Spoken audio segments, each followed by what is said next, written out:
Il était une fois un couple, Eric et Claire, qui, après des années de tentatives infructueuses pour avoir un enfant, décidèrent de partir en voyage pour se changer les idées. Ils choisirent une petite île isolée, réputée pour ses paysages paradisiaques et son calme absolu. Les habitants de l'île, bien que discrets, semblaient accueillants et leur réservation dans une petite maison au bord de la plage avait été confirmée sans problème. Dès leur arrivée, cependant, quelque chose semblait off. L'île était étrangement silencieuse, comme si la vie elle-même avait été aspirée. Les quelques habitants qu'ils croisaient avaient un regard vide, presque mécanique, et leur sourire semblait trop large, trop forcé. Eric et Claire essayèrent de se convaincre que c'était simplement l'isolement de l'île qui leur donnait cette impression.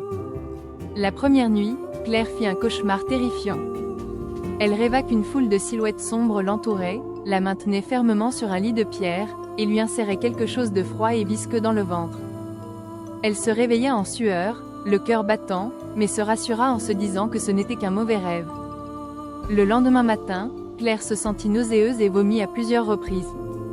Inquiets, Eric et Claire se rendirent à l'hôpital local, une petite bâtisse décrépite qui semblait abandonnée depuis des décennies. Pourtant, un médecin les accueillit avec un sourire étrangement large, comme ceux des autres habitants. Après un examen rapide, il annonça à Claire qu'elle était enceinte. Claire et Eric furent d'abord submergés par la joie, mais cette joie se transforma rapidement en confusion et en terreur. Comment était-ce possible? Claire n'avait jamais pu tomber enceinte auparavant, et il n'avait eu aucun rapport depuis leur arrivée sur l'île. De plus, Claire commença à ressentir des mouvements dans son ventre, des mouvements trop rapides, trop violents pour être normaux. Les nuits suivantes, les cauchemars de Claire s'intensifièrent. Elle rêvait sans cesse des mêmes silhouettes sombres, qui lui murmuraient des mots incompréhensibles et lui caressaient le ventre avec des mains glacées. Eric, de son côté, commença à entendre des chuchotements dans les murs de leur maison, des voix qui semblaient venir de nulle part.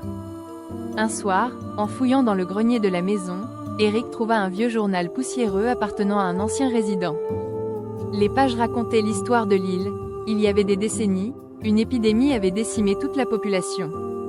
Les habitants, refusant de quitter leur île bien-aimée, avaient fait un pacte avec une entité obscure pour continuer à vivre après leur mort. Cette entité exigeait des sacrifices réguliers pour maintenir leur existence spectrale, et les enfants nés sur l'île n'étaient en réalité que des réceptacles pour les esprits des défunts. Horrifié, Eric comprit que Claire portait en elle quelque chose de bien plus terrifiant qu'un simple enfant. Ils tentèrent de fuir l'île, mais chaque chemin les ramenait inexplicablement à leur maison. Les habitants, maintenant visibles dans leur véritable forme de cadavres décomposés, les encerclèrent, leur sourire trop large devenu des rictus.